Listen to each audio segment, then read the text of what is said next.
పడిపోయినటువంటి వాళ్ళకంటే పడిపోయినటువంటి వాళ్ళంటేనే ఆయనకు చాలా ఇష్టం. హల్లెలూయా. లోకంలో పడిపోయినటువంటి వాళ్ళ ఆయన ఇష్టం. కారణం ఏంటి?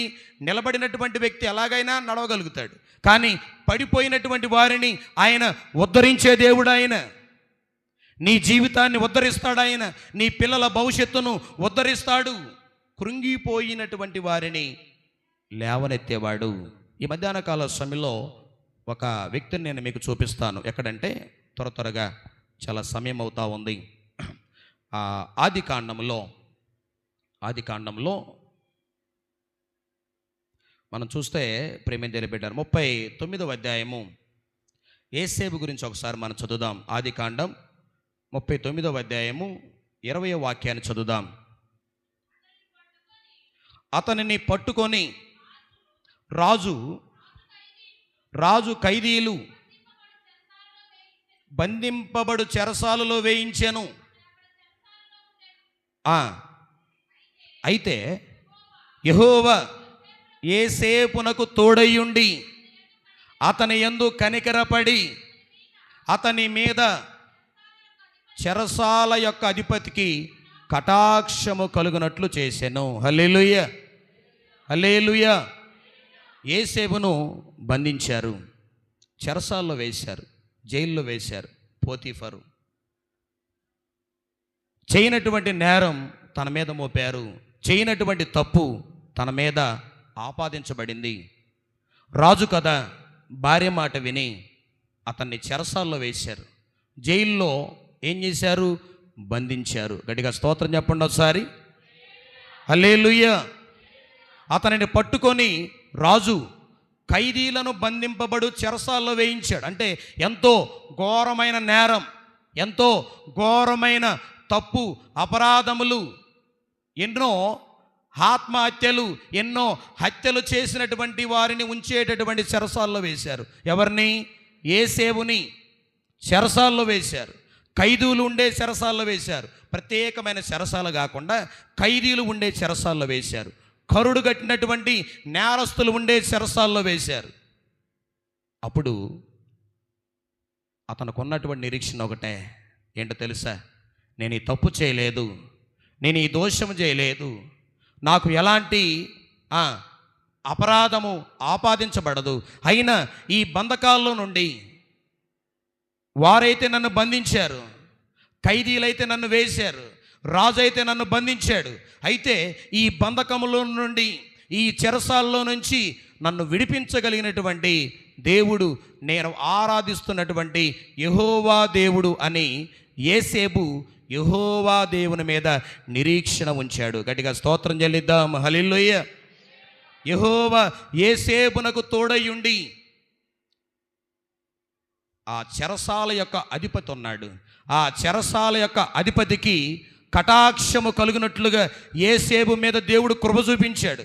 బంధకముల్లో ఉండి నిరీక్షణ కలిగినటువంటి వారులారా, యోసేపు బంధించబడ్డాడు, యోసేపు చెరసాల్లో వేయించబడ్డాడు, యోసేపు బంధకముల చేత బంధింపబడి ఆ గేట్లన్నీ కూడా క్లోజ్ చేశారు. బయటకు రావటానికి అవకాశం లేదు. ఎవరండి బయటపడేసేది? రాజు తలుసుకుంటే ఉరి తీయొచ్చేమో, రాజు తలుసుకుంటే మరణశిక్ష విధించచ్చేమో, రాజు తలుసుకుంటే అతనికి ఏ ప్రాణహాని అయినా చేయొచ్చు.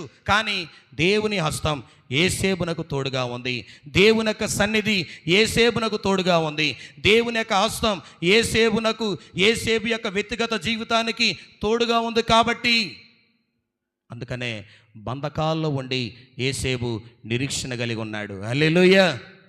బంధించబడి కూడా దేవుని మీద నిరీక్షణ కలిగి ఉన్నాడు. బంధించబడి కూడా యెహోవా దేవుని మీద ఆధారపడ్డాడు. బంధించబడి కూడా దేవుని మీద నిరీక్షణ ఉంచాడు. అందుకనే మన జకర్యా ప్రవక్త తెలియజేశారు, బంధకముల్లో పడి ఉన్నటువంటి వారలారా, నిరీక్షణ కలిగినటువంటి వారలారా, బంధకముల్లో పడి ఉండి కూడా నిరీక్షణ కలిగినటువంటి వారలారా, మీరు మరలా కోటలోనికి ప్రవేశించండి. హల్లెలూయా. ఇప్పుడు యోసేపు బంధించబడ్డాడు. దేవుడు ఆ బంధకముల నుంచి విడిపించి, బంధకముల నుంచి అతన్ని ఎంతో విడిపించి తొలగించి అతన్ని రెండంతల మేలు, యోసేపునకు దేవుడు ఏం చేశారంట? రెండంతల మేలు చేశాడు. కోటలోనికి, ఏ కోటలోనికి? రాజు తను బంధించేవచ్చేమో, కానీ చెరసాల నుంచి విడిపించిన తర్వాత యోసేపును దేవుడు ఏం చేశారంటే ప్రధానమంత్రిగా చేసి రాజు యొక్క కోటలోనికి వెళ్ళేటట్టుగా చేశాడు. గట్టిగా చప్పట్లు కొడుతూ ప్రభు నామాన్ని కనపరుద్దాం. హల్లెలూయా. చెరసాలలో ఉండి నిరీక్షణ కలిగి ఉన్నాడు. ఎవరి మీద? దేవుని మీద. బంధింపబడి కూడా యెహోవా మీద నిరీక్షణ కలిగి ఉన్నాడు. అందుకనే బంధకముల్లో ఉండి కూడా నిరీక్షణ కలిగినటువంటి వారులారా యోసేపును దేవుడు విడిపించాడు. బంధింపబడినటువంటి యోసేపును దేవుడు విడిపించి కోటలోనికి ప్రవేశపెట్టాడు, ప్రధానమంత్రిని చేశాడు. అందుకని మనం చదివాం కదా, ఏంటంట ఆయన బంధింపబడిన వారిని విడిపించి వర్ధిల్ల చేస్తాడు. యోసేపును దేవుడు వర్ధిల్ల చేశాడు. బంధకాల్లో పడిపోయినటువంటి దావీదును దేవుడు ఏం చేశాడు? దేవుడంట వర్ధిల్ల చేశాడు. బంధింపబడినటువంటి యోసేపును దేవుడు విడిపించి బంధకాల నుంచి విడిపించి ఎంతో వర్ధిల్ల చేసేటట్టుగా దేవుడు కృప చూపించాడు. హల్లెలూయా, హల్లెలూయా. మనం చదివితే ఆఖరిగా ఒక వాక్యాన్ని చదువుదాం. ఎక్కడంటే అపోస్తుల కార్యాల గ్రంథం. బంధకాల్లో పడి ఉండి నిరీక్షణ కలిగినటువంటి యోసేపును దేవుడు ఎంతో విడిపించాడు. అదేవిధంగా మీరు తర్వాత నోట్ చేసుకొని చదవండి. ఎక్కడంటే అపోస్తుల కార్యాలు 16వ అధ్యాయము ఆ పౌలుని ఆ శీలయని ఆ చెరసాల్లో వేశారు. చదువుదాం ఒకసారి. 26వ వాక్యం. అప్పుడు అకస్మాత్తుగా మహాభూకంపము కలిగెను, చెరసాల పునాదులు వదిరెను, వెంటనే తలుపులన్నీ తెరుచుకునేను, అందరి బంధకములు ఓడెను. గట్టిగా చప్పులు కొడుతూ ప్రభు నామాన్ని కనపరుద్దాం. హల్లెలూయా. పౌలు శీలయు బంధించబడ్డారు. ఎక్కడ? చెరసాలలో. అయితే వాళ్ళు చప్పట్లు కొడుతున్నారు. ఎప్పుడు? అర్ధరాత్రి సమయంలో చప్పట్లు కొడతా ఉన్నారు, పాటలు పాడుతూ ఉన్నారు, దేవుణ్ణి స్తుతిస్తూ ఉన్నారు, దేవుణ్ణి గణపరుస్తూ ఉన్నారు.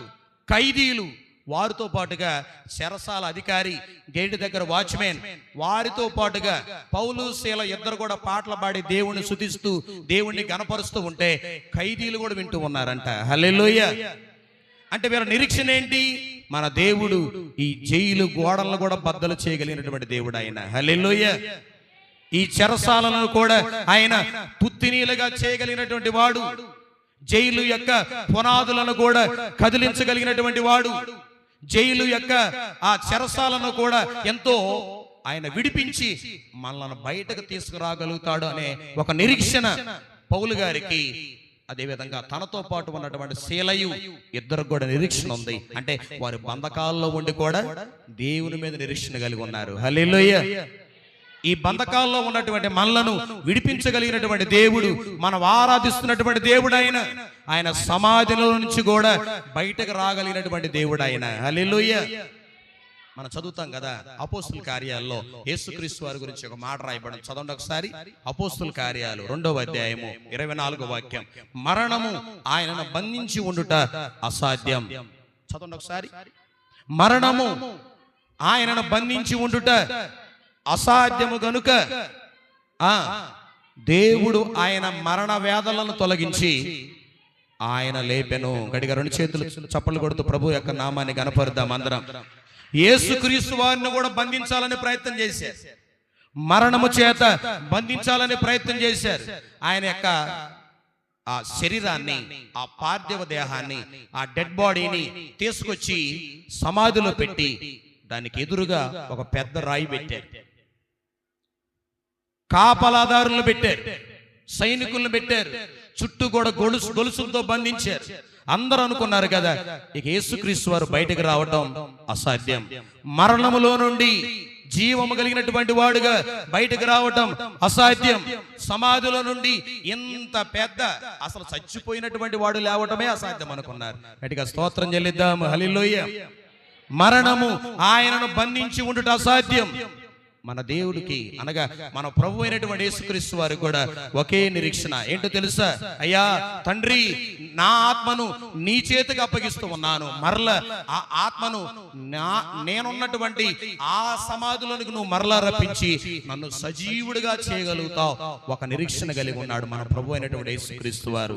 అందుకనే ఆయన బంధింపబడినటువంటి వారు కూడా నిరీక్షణ కలిగి ఉంటే బంధకాల్లో నుంచి బయటకు వచ్చి మరలా కోటలోనికి ప్రవేశపెట్టేటటువంటి దేవుడు ఆయన. హల్లెలూయా. రెండంతల మేలు చేసే దేవుడు ఆయన. యేసుక్రీస్తు వారిని కూడా మరణం బంధించి ఉంచలేకపోయింది. కారణం ఆయనకున్న నిరీక్షణ, నా తండ్రి నన్ను ఏం చేస్తాడు, మరలా తిరిగి లేపగలుగుతాడు ఆయన. నా తండ్రి మరలా నన్ను సజీవుడిగా ఉంచుతాడు. నా తండ్రి మరలా నన్ను ఆత్మస్వరూపుడుగా అందరికీ అగపడేటట్టుగా చేస్తాడు అని మన ప్రభు అయిన యేసుక్రీస్తు వారు కూడా తనను ఈ లోకాన్ని పంపించినటువంటి తన తండ్రి అయిన యెహోవా దేవుని మీద నిరీక్షణ కలిగి ఉన్నాడు. హల్లెలూయా. ఇక్కడ పౌలు శీల కూడా ఏం కలిగి ఉన్న నిరీక్షణ ఏంటంటే, బంధకముల్లో ఉన్నా సరే మనల్ని దేవుడు ఏం చేస్తాడు, విడిపిస్తాడు. నిరీక్షణ కలిగి ఉన్నారు వారు. పాటలు పాడకుండానే ఏమైందంట, చదవండి. అకస్మాత్తుగా భూకంపం వచ్చింది, చెరసాల పునాదులు అదిరాయి, వెంటనే తలుపులన్నీ కూడా తెరుచుకునేను, అందరి బంధకములు ఓడెను. గట్టిగా చప్పులు కొడుతూ ప్రభునామాన్ని కనపడదాం. హల్లెలూయా. బంధకముల్లో ఉండి కూడా నిరీక్షణ కలిగిన వారులారా, బంధకముల్లో ఉండి, ఎవరైనా బంధకాల్లో ఉంటే పాటలు పాడతారండి? పౌలు శీల పాటలు పాడుతున్నారు, అర్ధరాత్రి పాటలు పాడుతున్నారు, ప్రార్థన చేస్తున్నారు, దేవుణ్ణి స్తుతిస్తూ ఉన్నారు, గణపరుస్తూ ఉన్నారు, చప్పట్లు కొడతా ఉన్నారు. ఇంకా దేవుణ్ణి శ్రమలో ఉన్నప్పుడు ఇంకా ఎక్కువగా కృంగిపోక దేవుణ్ణి ఆరాధించేటటువంటి వారుగా ఉన్నారు. అందుకని దేవుడు వారి నిరీక్షణ చూసి చెరసాల పునాదులు మొత్తం కూడా అదిలిపోయి గేట్లన్నీ కూడా ఓపెన్ అయిపోయి వారి చేతులకు ఉన్న బంధకాలు, వారియే కాదు చుట్టూ ఉన్నటువంటి ఖైదీల యొక్క బంధకాలన్నీ కూడా ఊడిపోయినాయి. అందరూ కూడా కొంతమంది పారిపోయారు చెరసాల నుంచి. హల్లెలూయా. అదేవిధంగా ఆఖరిగా మనం చదువుతుంది ఎక్కడంటే అపోస్తుల కార్యాలు. చెరసాల్లో ఉండి కూడా నిరీక్షణ కలిగినటువంటి పౌలు శీలను దేవుడు విడిపించాడు, యేసేపును విడిపించాడు, దావీదును విడిపించాడు. శ్రమ అనేటటువంటి బంధకముల్లో ఉన్నటువంటి ఏబు గారిని కూడా దేవుడు అంతా విడిపించాడు. ఆఖరిగా మనం చదివితే ఎక్కడంటే అపోస్తుల కార్యాల్లోనే 12వ అధ్యాయము 5వ వాక్యం. పేతురు చెరసాల్లో ఉంచబడాను, సంఘమైతే అతని కొరకు అత్యాసక్తితో ప్రార్థన చేయుచుండెను. హల్లెలూయా. ఇప్పుడు పేతురు గారిని కూడా ఎక్కడ పెట్టారమ్మా? చెరసాల్లో పెట్టారు. సంఘమంతా కూడా ఏం చేస్తూ ఉంది? ఐక్యత కలిగి ఏక మనసుతో, ఏక హృదయముతో, ఏక ఆత్మతో కూడుకొని ప్రార్థన చేస్తూ ఉన్నారు. పేతురు అయితే చెరసాల్లో బంధించబడ్డాడు హేరోదు రాజు చేత. వీళ్ళకున్న నిరీక్షణ ఒకటే, పేతురు గారుకున్న నిరీక్షణ ఒకటే. ఏంటి? మనలను వాళ్ళు బంధించినా సరే ఆ బంధకముల్లో నుంచి విడిపించగలిగినటువంటి దేవునికి వారందరూ ప్రార్థన చేశారు. హల్లెలూయా. బంధకాలు ఓడాలంటే స్తుతి చాలా అవసరం. బంధకాలు ఊడిపోవాలంటే ప్రార్థన చాలా అవసరం. బంధకాల నుంచి బయటపడాలంటే వాక్యం యొక్క ఆధారం చాలా అవసరం. బంధకాల్లో నుంచి బయటపడాలంటే దేవుని మీద ఆధారపడడం చాలా అవసరం. బంధకాల్లో నుంచి బయటపడాలంటే దేవుణ్ణి స్తుతించడం, దేవుణ్ణి గణపరచడం. ఏబు బంధకములో ఉన్నాడు, శ్రమ అనే బంధకంలో ఉన్నాడు. అయితే అతను ఏం చేశాడు? ప్రార్థన చేశాడు. అంటే బంధకాల నుంచి బయటపడటానికి ప్రార్థన చేశాడు. దేవుడు ఆ బంధకములో నుంచి విడిపించి మరలా రెండంతల మేలు, రెండంతల ఆశీర్వాదాన్ని ఇచ్చాడు. గట్టిగా స్తోత్రం చెల్లిద్దాం. హల్లెలూయా. పేతురుని దేవుడు చెరసాల నుంచి బయటకు తీసుకొచ్చాడు. బంధకాలన్నీ కూడా ఊడిపోయి పేతురు గారు కూడా బయటకు వచ్చాడు. కారణం ఏంటి? సంఘం ప్రార్థన చేయటం ద్వారా. వారుకున్న నిరీక్షణ ఒకటే, మా సేవకుడు బంధకాల్లో ఉన్నాడు, చెరసాల్లో ఉన్నాడు, జైల్లో ఉన్నాడు. మనం ప్రార్థన చేస్తే దేవుడు విడిపిస్తాడు. మనం ప్రార్థన చేస్తే బంధకాలన్నీ కూడా ఊడిపోతాయి అని చెరసాల్లో పేతురు గారు చేస్తా ఉన్నాడు. సంఘం కూడా ఐక్యముగా కూడుకొని ప్రార్థన చేస్తున్నప్పుడు దేవుడు వారి ప్రార్థనని ఆలకించి బంధకములన్నీ కూడా ఊడిపోయి, ఆయనంట గేటు అలానే ఉంది, తలుపులన్నీ కూడా అలానే ఉన్నాయి, కానీ అవన్నీ ఓపెన్ చేయకుండానే దేవుడు అంట పేతురు గారిని బయటకు తీసుకొచ్చాడు. గట్టిగా స్తోత్రం చెల్లిద్దాం. హల్లెలూయా. ఈ మధ్యాహ్న కాల సమయంలో దేవుడు ఈ చిన్న మాట మన ఇంటిలో దీవించునుగాక. ఆమేన్. ఒక చిన్న ప్రార్థన చేద్దాం అందరం. అందరూ కూడా కళ్ళు మూసుకొని ఒకసారి చిన్న ప్రార్థన చేద్దాం. యేసయ్యా, యేసయ్యా, అయ్యా నేను ఈ బంధకంలో ఉన్నానయ్యా, అయ్యా నేను ఈ బంధకంలో ఉన్నాను ప్రభువా అని ఒక చిన్న ప్రార్థన. అందరూ కళ్ళు మూసుకొని యవనస్తులు అందరూ everybody must be close your eyes in the presence of the God. Let us pray for a minute. ఒక నిమిషం. అయ్యా నేను లోకమనే బంధకంలో ఉన్నానయ్యా, అయ్యా నేను పాపమనే బంధకంలో ఉన్నానయ్యా, అయ్యా నేను అప్పుల బాధ అనే బంధకంలో ఉన్నానయ్యా, అయ్యా నేను అనారోగ్యం అనే బంధకంలో ఉన్నానయ్యా, అయ్యా నేను శ్రమ అనే బంధకంలో ఉన్నానయ్యా, అయ్యా నేను శోధన అనే బంధకంలో ఉన్నానయ్యా, నేను నిరుద్యోగం అనే బంధకంలో ఉన్నానయ్యా, నేను ఎంతో చేద్దాం, ప్రార్థన చేద్దాం. యేసయ్యా నీ బంధకంలో నుంచి విడిపించగలిగినటువంటి దేవుడు ఆయన. అవి ఎలాంటి బంధకాలైనా సరే యేసు నామములో తొలగిపోతాయి. బంధకాల్లో పడి ఉండి నిరీక్షణ కలిగి ఉండు. నీ బంధకాలు ఊడిపోయే రోజులు రాబోతా ఉన్నాయి. నీవు కోటలోకి ప్రవేశపెట్టబోతా ఉన్నావు. నీకు రెండంతలు మేలు చేయబోతా ఉన్నాడు. నీకు దేవుడు రెండంతలు మేలు చేయబోతా ఉన్నాడు. అందరూ లేచి నిలబడిన దేవుని సన్నిధిలో ఒక క్షణం ప్రార్థన చేసుకుని తదుపరి మనం ముందుకు కొనసాగిపోదాం. చాలా సమయం నుంచి కూర్చున్నాం కదా దేవుని సన్నిధిలో రెండు చేతుల పైకి, యేసయ్యా నా బంధకాలు విడిపించండి అయ్యా. ఒకవేళ అనారోగ్యం అనే బంధకాల్లో ఉన్నావా, ఒక్క క్షణం దేవుని సన్నిధిలో హృదయపూర్వకంగా ఆయన వైపు చేతులు చాపి, యేసయ్యా నా బంధకాల నుంచి విడిపించండి. నేను అనారోగ్యమైన బంధకాల్లో ఉన్నానయ్యా, అప్పులనే బంధకాల్లో ఉన్నాను, కానీ నీ మీద నిరీక్షణ పెట్టుకున్నానయ్యా. శ్రమ అనే బంధకాల్లో ఉన్నానయ్యా, కానీ నీ మీద నిరీక్షణ పెట్టుకున్నానయ్యా. అయ్యా శోధన అనే బంధకాల్లో ఉన్నానయ్యా, నీ మీద నిరీక్షణ పెట్టుకున్నానయ్యా. నిరుద్యోగం అనే బంధకాల్లో ఉన్నాను నాయన, నీ మీద నిరీక్షణ పెట్టుకున్నానయ్యా. అవివాహం అనే నేను ఏకాంగులుగా ఉన్నాను నాయన, నేను నీ మీద నిరీక్షణ పెట్టుకున్నానయ్యా. నీవే సరైనటువంటి భాగస్వామిని ఇవ్వగలిగిన వాడు అయ్యా. ఈ లోకంలో నా ప్రభువైన ఎవరిని ఆధారం చేసుకున్నాను, కానీ నీ మీద నిరీక్షణ పెట్టుకున్నాను. ఈ క్షణం నుంచి from today onwards I am going to and defense on you. నీ మీద ఆధారపడ్డానయ్యా, నీ మీద నిరీక్షణ పెట్టుకున్నానైనా. బంధకముల్లో పడి ఉండి కూడా నిరీక్షణ కలిగిన వారులారా, మీరు మరలా కోటలో ప్రవేశపెట్టబోతా ఉన్నారు. దేవుడు మరలా నిన్ను కోటలోనికి ఆయన ప్రవేశపెట్టబోతా ఉన్నాడు. ఒక నిమిషం ప్రార్థన చేయ దేవుని సన్నిధిలో. ఏ బంధకాల్లో పడి నువ్వు బయటకు రాలేకపోతా ఉన్నావు. యేసేపుని దేవుడు బయటకు తీసుకొచ్చాడు, పేతురు గారిని బయటకు తీసుకొచ్చాడు, యేబు గారిని బయటకు తీసుకొచ్చాడు, దావీదును బయటకు తీసుకొచ్చాడు, పౌలు శీలను కూడా దేవుడు బయటకు తీసుకొచ్చాడండి. మనం ఆరాధిస్తున్నటువంటి యేసుక్రీస్తు వారిని కూడా బయటకు తీసుకొచ్చాడు ఆయన. కారణం వారికి నిరీక్షణ ఉంది. నువ్వు నిరీక్షణ కలిగి ఉన్నావా? సంగమా నిరీక్షణ కలిగి ఉండు. నీ బంధకములన్నీ కూడా దేవుడు ఎంతో విడిపించి నిన్ను కోటలోకి ప్రవేశించబోయే రోజులు నీకు మరలా తీసుకురాబోతున్నాడు. నీ బంధకములను యేసు నామములైన ఓడగొట్టునుగాక. నీ బంధకములన్నీ కూడా యేసు నామములైన తెంపివేయునుగాక.